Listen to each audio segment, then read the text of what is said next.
Hello everyone, this is Vinod Ankad and welcome back to my YouTube channel #Commerce Vibes। तो class 12th accountancy chapter कर रहे हैं first, financial statement of not for profit organisations. किसकी बात कर रहे हैं यहाँ पर? एनपीओ की बात कर रहे हैं कि एनपीओ ऑर्गेनाइजेशंस होती हैं जो ऐसे ऑर्गेनाइजेशन जिनका मेन मोटिव प्रॉफिट अर्न करना नहीं होता, ठीक है, उनके बारे में सीखेंगे कि उनमें जो अलग अलग वर्ड यूज होंगे, जो उनमें आइटम्स होती हैं जिनके बारे में हम पढ़ेंगे अभी।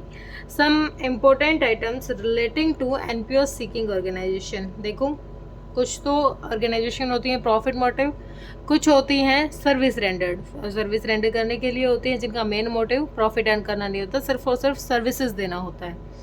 तो अभी हम उनके बारे में पढ़ रहे हैं जिनका मेन मोटिव क्या है, सर्विसेज देना है।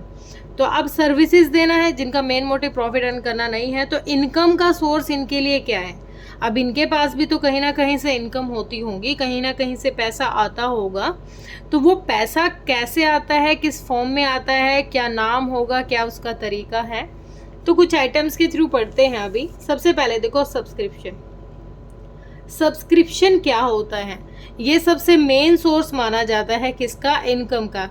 एनपीओ में नॉन प्रॉफिट ऑर्गेनाइजेशन होती है, नॉट फॉर प्रॉफिट ऑर्गेनाइजेशन होती हैं, जो एंटिटीज, जो ऑर्गेनाइजेशंस, उनका मेन सोर्स माना जाता है सब्सक्रिप्शन। सब्सक्रिप्शन कैसे? सबसे पहले तो ये बता रहा है कि ये डेबिट साइड दिखाया जाएगा कहाँ पर? रिसिप्ट और पेमेंट अकाउंट में।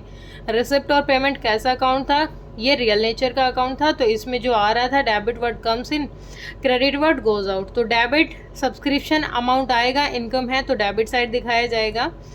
And out of his subscription belonging to the current year will be posted to the credit side of income and expenditure account। Receipt and payment account में तो चाहे किसी भी साल का सब्सक्रिप्शन अमाउंट है वो सारा रिकॉर्ड किया जाएगा, लेकिन जो करंट ईयर का सब्सक्रिप्शन होगा वो सिर्फ क्रेडिट साइड दिखाया जाएगा इनकम और एक्सपेंडिचर अकाउंट में, सिर्फ और सिर्फ करंट ईयर का, ना तो फ्यूचर का ना पास्ट का, सिर्फ करंट ईयर का किस में शो किया जाएगा? इनकम एंड एक्सपेंडिचर अकाउंट में। सब्सक्रिप्शन क्या है? एक अमाउंट है। सब्सक्रिप्शन क्या होता है ना, कि जैसे मैं कहूँ कि मेरा चैनल सब्सक्राइब कर दो तुम, तो तुम मेरा सब्सक्रिप्शन ले रहे हो। सब्सक्रिप्शन कहीं ना कहीं उससे जुड़ रहे हो, उस एनपीओ से क्या कर रहे हो? जुड़ रहे हो, ठीक है। तो ये भी क्या है? एक इनकम का सोर्स है।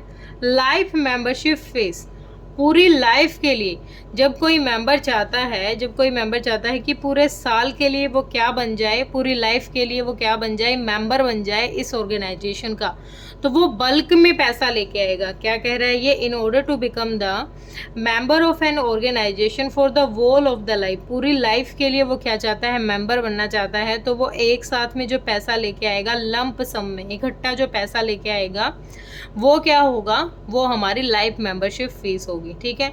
अब ये कैपिटल रिसिप्ट होती है क्योंकि एक साथ बहुत सारा पैसा लेके आएगा, रोज नहीं लेके आएगा, हर साल नहीं लेके आएगा, एक बार लेके आ रहा है, तो ये कैपिटल रिसिप्ट है। नॉन रेकरिंग नेचर का होता है ये रिसिप्ट। कैसी? कैपिटल नेचर, क्योंकि रेगुलर नेचर की जो रिसिप्ट होती है उनको रेवेन्यू कहते हैं। अब ये एक बार में ही अपनी सारी की सारी एंट्री फीस दे रहा है मेंबरशिप मेंबर बनने के लिए उस ऑर्गेनाइजेशन का, तो ये क्या है? कैपिटल रिसिप्ट है। और ये क्या कर रहा है? एक साल, मतलब एक बार में ही सारा पैसा लेके आ रहा है पूरी लाइफ का, ठीक है। एंडोमेंट फंड क्या होते हैं? अब एरिक एल कोलर ने कहा है कि ये कैसे फंड होते हैं, या तो कोई गिफ्ट हो या फिर बिक्वेस्ट क्या होता है? वसीयत, किसी की वसीयत हो या फिर कोई गिफ्ट हो जो किसी स्पेसिफिक पर्पज के लिए मिला हो। एंडोमेंट फंड कैसा होता है? एक ऐसा अमाउंट होता है जो किसी स्पेसिफिक पर्पज के लिए दिया गया हो। लाइक एक ऑर्गेनाइजेशन है या फिर किसी स्कूल को कोई देके जाए, अपनी वसीयत देके जाए, कह दे कि जो ये पैसा है ना, इस पैसे से आपको लाइब्रेरी बनानी है, कंप्यूटर लैब बनाना है। तो ऐसे ऑर्गेनाइजेशन में जो स्पेसिफिक पर्पज के लिए कुछ अमाउंट देके जाते हैं, कोई गिफ्ट देके जाते हैं, या बिक्वेस्ट का मतलब होता है वसीयत, कोई देके जाता है, तो वो क्या होता है? एंडोमेंट फंड होता है। और ये कैसे नेचर का होता है? ये कैपिटल रिसिप्ट होती है क्योंकि ये स्पेसिफिक पर्पज के लिए दी गई है। और अब ये कैपिटल नेचर की है तो इसको कहाँ शो कराएंगे? इसको लायबिलिटी साइड में सेपरेट आइटम से शो करा देंगे कि क्या है ये? एंडोमेंट फंड है। दोबारा देखो, ये कैसा अमाउंट है, ये भी पैसा आ तो रहा है अपने पास, कोई गिफ्ट दे गया हो या फिर किसी की वसीयत में लिखा हो, जैसे कहते हैं ना कि वसीयत माँ पापा की वसीयत है, उनके जाने के बाद पढ़ते हैं कि ये अमाउंट किस लिए दिया जाएगा, ये चैरिटेबल ट्रस्ट में दे दिया जाएगा, या फिर कुछ स्पेसिफिक पर्पज के लिए जब वो पैसा हमारे पास आता है तो वो क्या हो जाता है, हमारा एंडोनमेंट फंड होता है। और इसको कहाँ शो कराएंगे, लायबिलिटी साइड में एक सेपरेट आइटम से इसको शो करा देंगे। एंट्रेंस फीस, एडमिशन फीस, जब किसी ऑर्गेनाइजेशन में एक तो मेंबर बन रहे थे, एक एंट्री फीस होती है, जब कोई भी मेंबर बनता है ना, जब वो आता है तो कुछ एंट्री फीस होती है कि ये अमाउंट आपको लेके आना है, तो वो एंट्री फीस क्या होती है या एडमिशन फीस क्या होती है, वो भी हमें रिसीव हो रही है, वो पैसा हमें रिसीव हो रहा है, उसको हम क्या करेंगे, ये भी कैसा होता है, नॉन, ये क्या कह रहा है, एक second, it is receive the new member part annual subscription some people favour capitalise of interest of the ground होते हैं, कुछ क्या करते हैं इकट्ठी दे देते हैं, तो वो कैपिटलाइज फॉर्म में होती है, तो कैपिटलाइज फॉर्म में होता है, रेकरिंग नहीं है तो मतलब वो क्या है, रेवेन्यू रिसिप्ट नहीं मानी जाएगी। तो ये भी क्या है, इनकम का सोर्स ही है। आगे देखते हैं डोनेशन। डोनेशन क्या होता है, डोनेशन होते हैं दो तरीके के। डोनेशन हमें पता है ना, जब हमारे पास पैसा आता है, कोई डोनेट करके जाता है, कोई दे के चला गया, डोनेशन।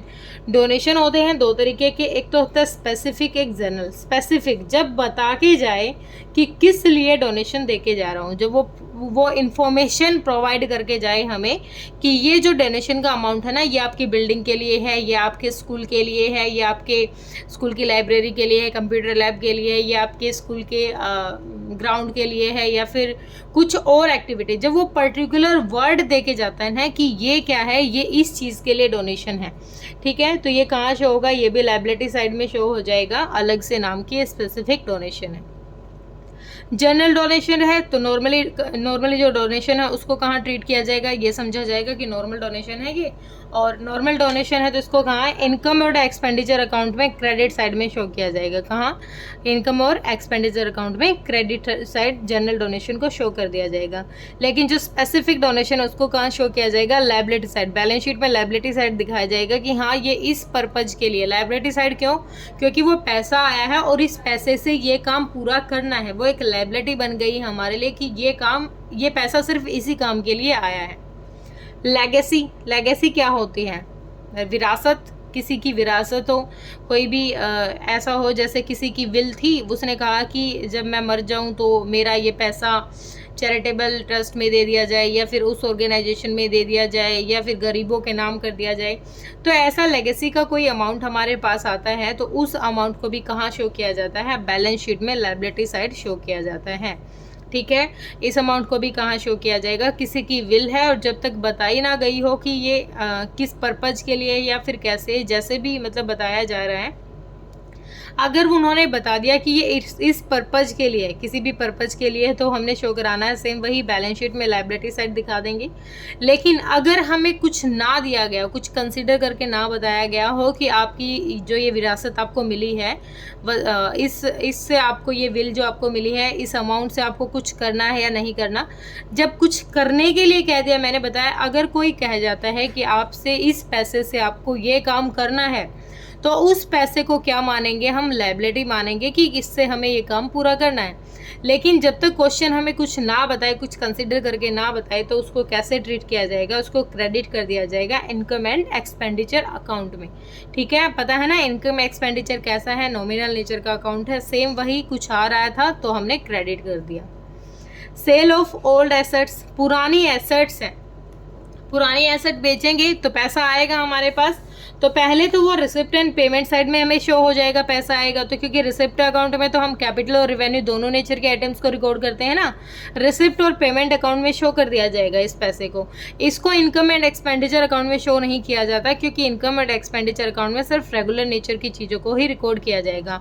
उसमें हम क्या रिकॉर्ड कर सकते हैं, इनकम एंड एक्सपेंडिचर में इसमें रिकॉर्ड कर सकते हैं अगर किसी एसेट्स के बेचने से कुछ लॉस हो गया है या प्रॉफिट हो गया है, उसको हम किस में रिकॉर्ड करेंगे, इनकम और एक्सपेंडिचर अकाउंट में करेंगे।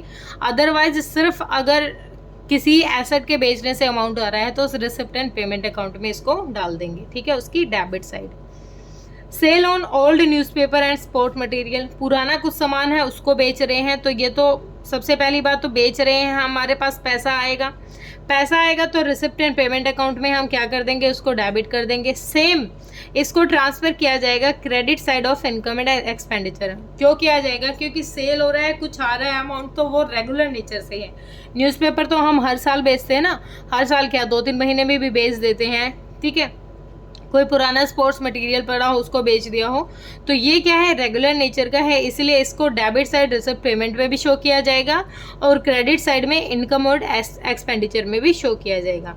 पेमेंट ऑफ ऑनरेनियम क्या होता है, जब जैसे किसी की आवभगत करते हैं ना हम, कोई आ जाता है उसको माला पहनाते हैं, तो इस तरीके का खर्चा ये उस ऑर्गेनाइजेशन के किसी भी इंसान के लिए खर्चा नहीं है, ये उसके लिए कोई थर्ड पार्टी है, उसके ऊपर जो हम खर्चा करते हैं वो होता है ऑनरेनियम, ठीक है। और ये क्या है, एक्सपेंस है, तो इसलिए इसको डेबिट किया जाएगा कहाँ पर, इनकम और एक्सपेंडिचर अकाउंट में। अब इसने बता भी रखा है कि वो एम्प्लॉय नहीं हो सकता, वो पर्सन नहीं हो सकता उस ऑर्गेनाइजेशन का, उस इंस्टीट्यूट का, वो कोई थर्ड पार्टी होगा, उस पर हमने जो खर्चा किया है वो क्या दिखाएंगे, इनकम एंड एक्सपेंडिचर में डेबिट साइड शो करा देंगे। जनरल एंड स्पेसिफिक फंड, अब जनरल और स्पेसिफिक फंड में कुछ अलग नहीं है, बस इतना ध्यान रखना है हमें कि हम इसमें कोई कैपिटल अकाउंट नहीं बनाएंगे। इसमें जो भी हम बनाएंगे वो कैपिटल फंड से या फिर जनरल फंड से बनाएंगे। जितने भी हमारा पैसा जो भी एडजस्ट होगा वो सारा का सारा सरप्लस है तो कैपिटल फंड में एडजस्ट कर दो, ऐड कर दो, और डेफिशिएट है तो क्या करेंगे, डिडक्ट कर देंगे कैपिटल फंड से या जनरल फंड से। दोनों एक ही है, कैपिटल और जनरल फंड दोनों क्वेश्चन में आपको मिल सकते हैं, तो कंफ्यूज नहीं होना है, ठीक है। ऑलमोस्ट थ्योरी अपनी कवर हो चुकी है, कुछ पॉइंट और लगेगा तो मैं आपको बता दूंगी। किसी बच्चे का डाउट है तो कमेंट सेक्शन में डालिए बेटा। Thank you so much.